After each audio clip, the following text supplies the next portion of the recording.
Hello everyone, welcome to the Photo Hobbyist. This is Naomi, and today we are going to show you the part 2 of the comparison of the Panasonic Lumix S5 and the Nikon Z6. This time we are going to show you the video comparison of these two.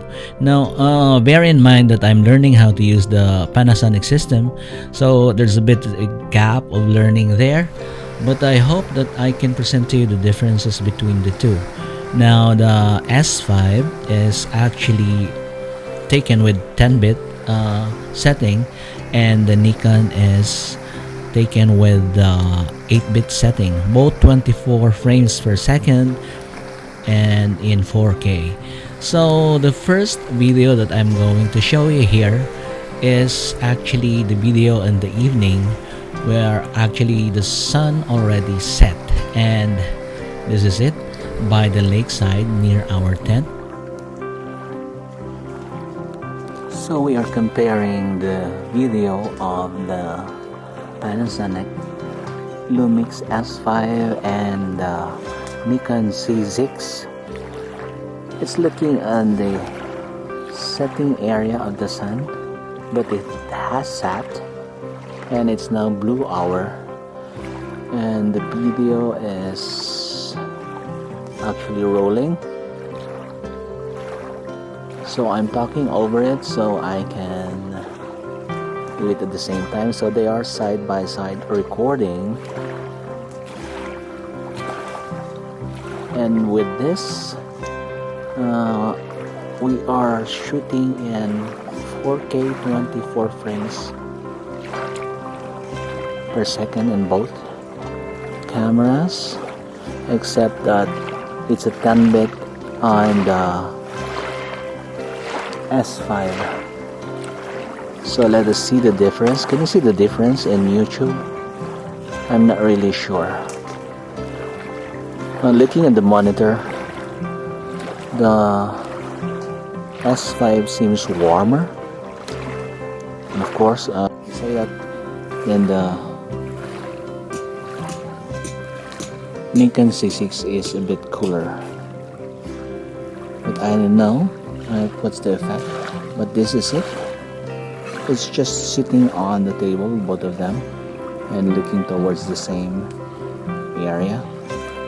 The Nikon is actually at its 24mm focal length, and the S5 is in its 20, so it's a little bit wider. But let's see the quality of the video.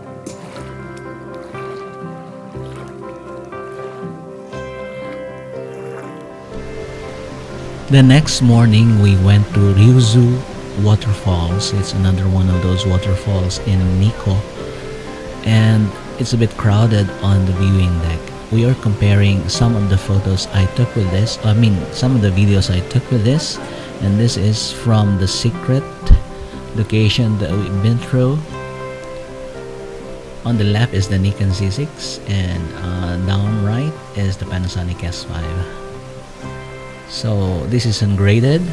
Now let's see them in the whole screen. And this is a little bit graded from the Panasonic S5.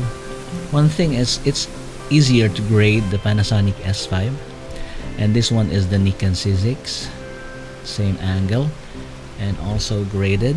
It's quite difficult to balance the two when grading. I don't know why. I don't know about videos, but that's the point. And here is another one from the top of the viewing deck. So this is moving actually. This is a wonderful waterfall. It's really very good. I think it's one of the best waterfalls I've ever seen here in Japan. And this is the Panasonic S5. The first videos that you saw are not graded at any point, just straight from the camera, and this one are degraded. This is the Nikon Z6, comparing it to the ungraded on the left side. So it looks fine. It's actually lovely. The Nikon Z6 I don't know if you can see it on YouTube. This one is the Panasonic S5. Again, the graded is on the right side and the ungraded is on the left side. So you can see the difference between the two. And now we go to the other picture. This is taking some of the foliage. These are ungraded straight from the camera. Now I'm putting them side by side so we can see the difference.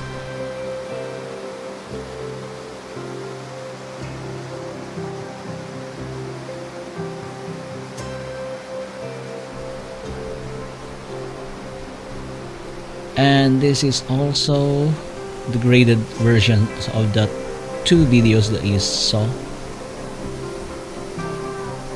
I don't know if which one do you like better.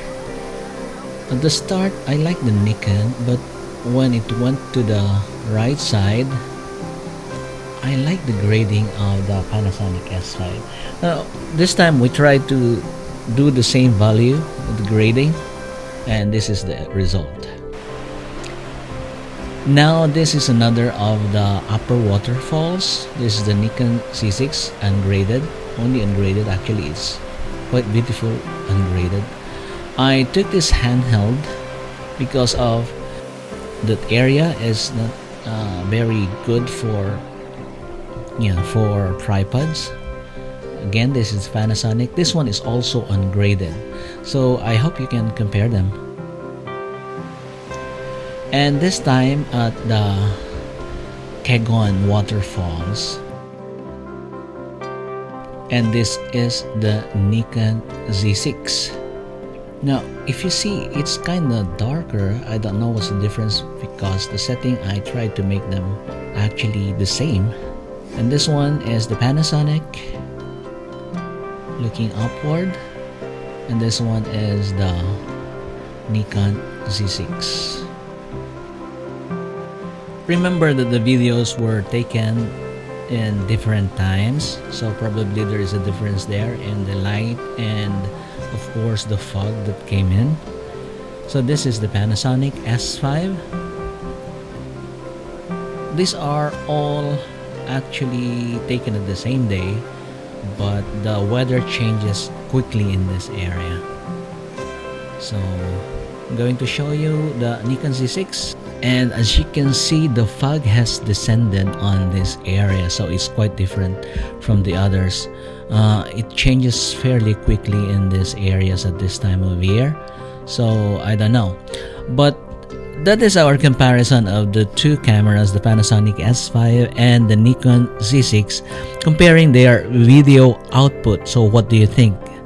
Do you think that the 10-bit is much better, or the 8-bit of the Nikon is much better because of the processing capabilities of the Nikon Z6? What do you think? Actually, we have more of these videos to compare, but it would take a long time to compare it. So that's why we are ending this video and letting you decide which one is better. So in the coming days, we are going to have more comparison and a test of the S5 in real world.